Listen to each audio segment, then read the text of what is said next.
대학 학교에서 말씀을 통해서 하나님 음성 듣는 시간 가지도록 하겠습니다. 오늘 말씀은 우리 학교에서 2장 1절에서 9절까지 말씀인데요. 2장 9절 제가 한번 읽도록 하겠습니다.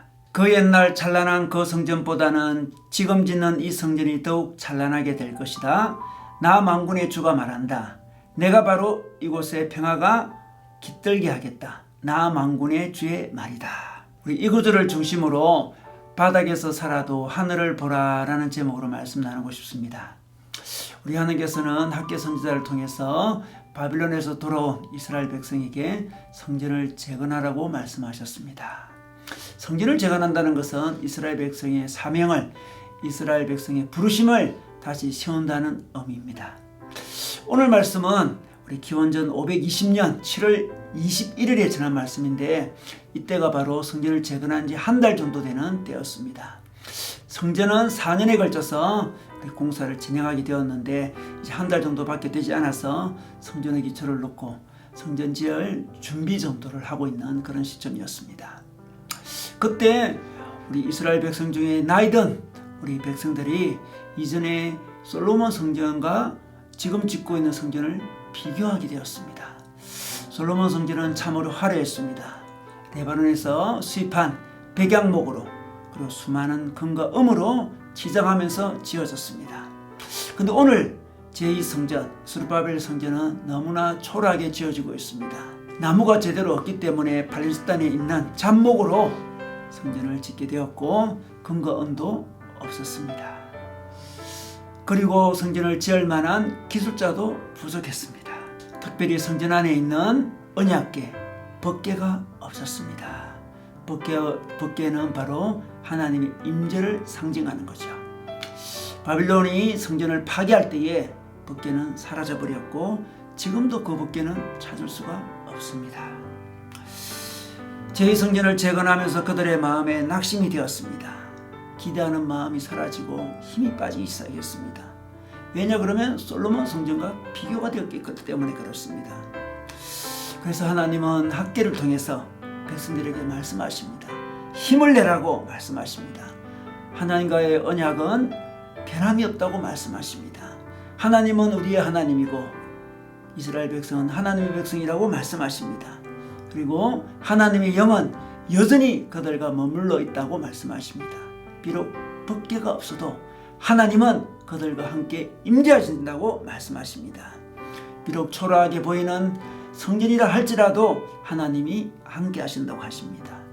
그리고 참 놀라웠게도 오늘 9절의 말씀에 보니까 그 옛날 찬란한 그 성전보다 지금 짓는 이 성전이 더욱 찬란하게 될 것이다 이렇게 말씀하십니다.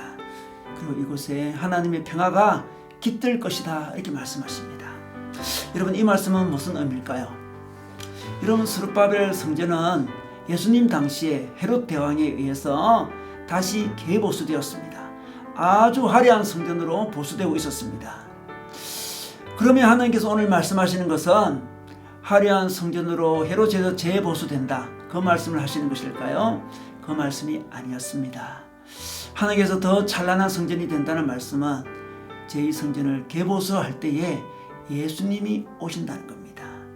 우리 하나님의 임재의 절정인 예수님이 우리에게 임하신다는 것이죠. 앞으로 더 큰 영광이 임할 것이니까 스룹바벨 성전을 힘을 내어 열심히 건축하라 이렇게 말씀하시는 겁니다. 여러분, 때때로 우리 인생을 과거에 찬란했던 자기 과거의 모습과 비교할 때가 있습니다. 아니면 부모 세대랑 비교할 때도 있죠. 아니면 주변 사람들과 비교할 때도 있습니다. 아무리 내가 노력해도 내가 짓고 있는 내 인생이 비교해보면 볼품이 없다고 생각이 들기도 합니다. 왜 우리는 부모 세대처럼 잘 살 수 없을까? 그런 생각을 하면서 낙심해 보기도 합니다. 하나님 나라를 위하여 내 사명을 아무리 열심히 감당해도 노력해도 열매가 별로 없을 것 같습니다. 지금 내 삶, 내 가정, 내 직장, 지금 내가 섬기고 있는 교회, 신앙생활, 신앙훈련 아무리 노력해도 큰 영향력이 없는 것 같고 큰 보람과 의미가 없을 것 같습니다. 여러분, 한국교회도 이전에 찬란했던 적이 있습니다. 교회만 세우면 사람들이 몰려왔습니다. 웬만한 교회는 큰 교회당을 다 지었습니다. 그러나 지금은 노력해도 교회가 눈에 띄게 성장하지 않습니다.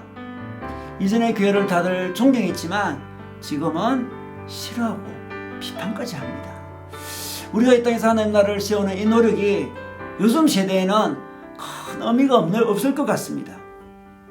그러나 이때 우리는 학계를 통해 말씀하신 하나님의 음성을 들어야 됩니다. 하나님의 언약은 변화가 없습니다. 아무리 초라해 보여도 하나님은 우리와 함께 하십니다. 우리가 주어진 사명을 감당하기만 하면 이전 큰 영광보다 더 큰 영광을 하나님께서 주시겠다 말씀하십니다.